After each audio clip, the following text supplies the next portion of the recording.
Oh, bienvenue à vous dans cet humble établissement qui est désormais le vôtre, bien évidemment. Laissez-moi me présenter. Hé barman!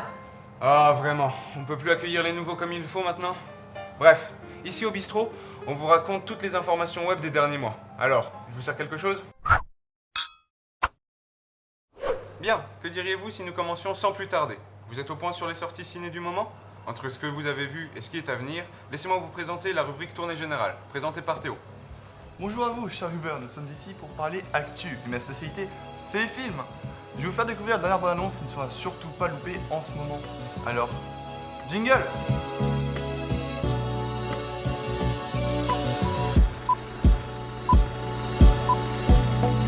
Si je vous dis les super-héros, si je vous dis Marvel, X-Men, Héros Flaquette, bon, je vais arrêter de vous faire attendre, on va bien sûr parler du X-Men le plus connu, celui avec les griffes, Wolverine. Logan, what did you do?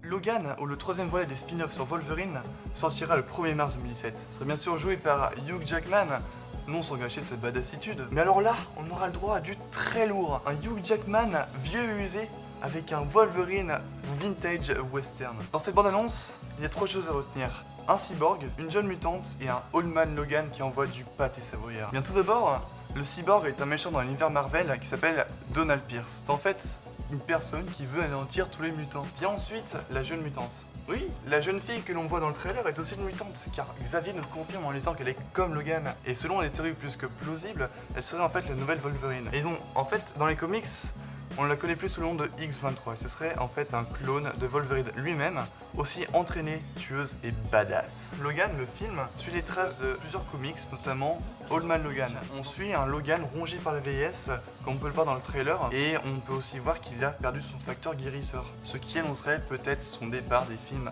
Wolverine. Je pense qu'il n'existe aucune autre expression que c'est la merde dans ce comic. On arrive bientôt à la fin de cette chronique, mais je vais quand même vous présenter les films qui sortiront bientôt. Un film assez angoissant, Split, avec James McAvoy. Tiens, un X-Men. Incarnera un personnage qui sera plutôt psychopathe, avec des tas de personnalités, ça risque d'être intéressant. Et sur ça, on rajoute une histoire de kidnapping avec une sorte de bête. Ça risque d'être jouissif. Un film de baston de Great Wall avec Matt Damon, qui tape des monstres en Chine, on ne sait pas pourquoi. Du fun. Et enfin, un film avec un style rapproché de Saw, de Belko Experiments, où des gens d'une entreprise sont enfermés dans un bâtiment et doivent s'entretuer pour en sortir. Bref, du gore pour la fin. Sur ce, je vous dis à la prochaine. Alors, Briac, encore sur Insta? Ah, dans ce cas, j'aimerais tes yeux d'expert pour analyser cette photo. Qu'est-ce que t'en penses? Ah, les effets ils sont sympas, non? Bah, ça, c'est du déjà vu. Oh, dis pas de bêtises. Tu trouves ça original, toi? Ouais. Ouais, tout le monde fait ce genre de photos. Regarde.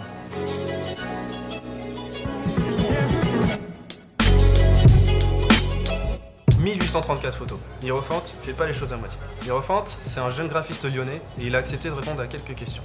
Il a voulu nous montrer dans cette vidéo qu'on prend souvent les mêmes photos. Et oui, vous pensiez que prendre une photo de vous dans l'ascenseur c'était original? Bah non, tout le monde l'a fait. Pour lui, c'est pas quelque chose qu'il faut critiquer, non.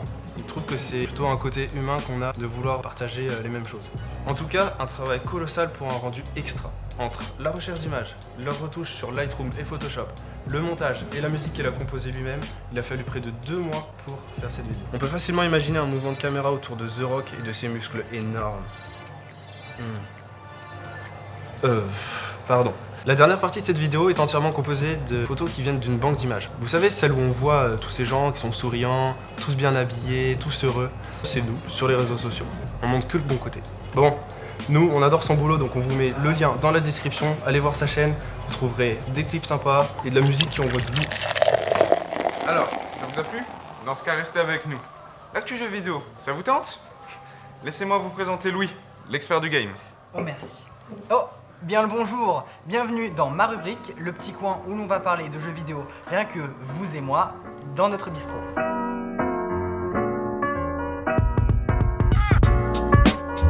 Alors, en ce moment, durant le tournage de cette vidéo, se passe un événement qui s'appelle le PlayStation Experience. Alors pour ceux qui ne savent pas ce que c'est une série de conférences qui vise à présenter et parler de nouveaux jeux qui vont sortir sur la console Sony du moment, en l'occurrence la PS4. Alors beaucoup de trailers sont sortis et franchement ce que j'ai à dire c'est que ça envoie du lourd. Mais il y a un jeu qui a fait beaucoup plus de bruit que les autres jeux et je tenais vraiment à cœur de vous en parler aujourd'hui. Non, vous voyez pas de quel jeu je parle ?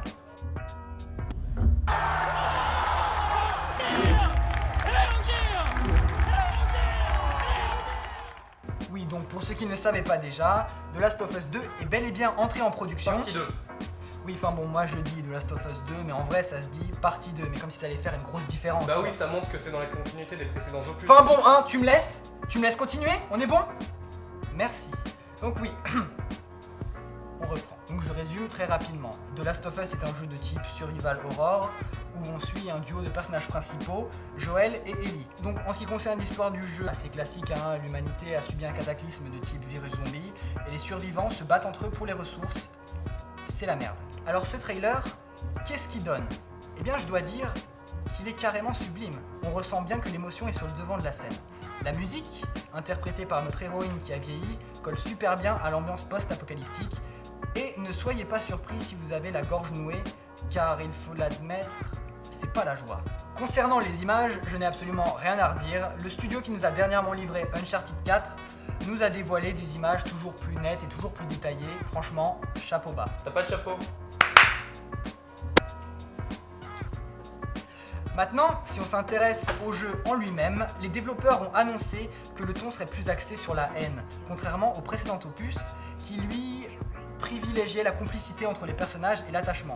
Et honnêtement, ça se comprend, parce que notre héroïne passe de la grande enfance à l'adolescence, voire même à l'âge de jeune adulte, donc elle va sûrement avoir une nouvelle manière de penser et de voir les choses. Autant dire que l'attente pour ce jeu était irréaliste, mais maintenant que le jeu a été dévoilé, il va falloir être à la hauteur. Ah oui, avant de conclure, mais bon je suis sûr que j'abuse un peu, je voulais vous faire part d'une de mes théories que j'ai élaborées pour cette bande-annonce. Vous voyez la fenêtre qui est ici ? Eh ben je pense qu'il y a une forte ressemblance à la fenêtre du menu du jeu précédent, et la végétation qui a poussé montre que pas mal de temps s'est passé. Du coup, on pourrait penser que Joel et Ellie sont revenus dans cette maison qu'ils connaissaient déjà, et toutes les personnes massacrées à l'intérieur étaient leurs connaissances. Du coup, ça expliquerait la colère de notre héroïne. Donc voilà, maintenant je pense que je vais passer à quelque chose de plus chaleureux. Je vais vous laisser. Santé. Ah, déjà le meilleur poisson. Vas-y, mets-toi bien, mets-toi à l'aise, on va parler des nouvelles technologies.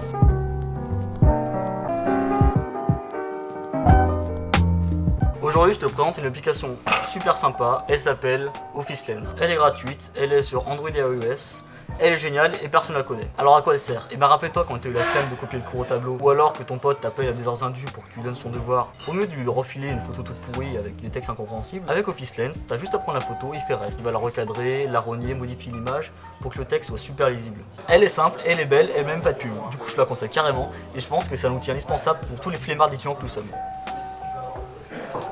Alors Ellie, on part en interview? Ouais, avec cette MP3 high-tech. Eh ben parfait, il manquait plus que toi pour clôturer l'épisode. Ah bon? Tout à fait. Ah bah c'est bon. Je lui ai piqué tout son stuff, Bon, c'est je trop suis là. drôle. Ah super. Bon bah voilà un premier épisode qui touche à sa fin. Merci de l'avoir regardé en tout cas. Nous, on se déco. Portez-vous bien. À la prochaine. Alors, nous remercions grandement le patron du Fut Chouette pour avoir accepté de nous accueillir pour le tournage de cet épisode. N'hésitez pas surtout à aller voir leur page Facebook et aussi, bon, évidemment, de venir ici vous prendre un petit verre parce que l'endroit est super sympa et on vous le recommande fortement.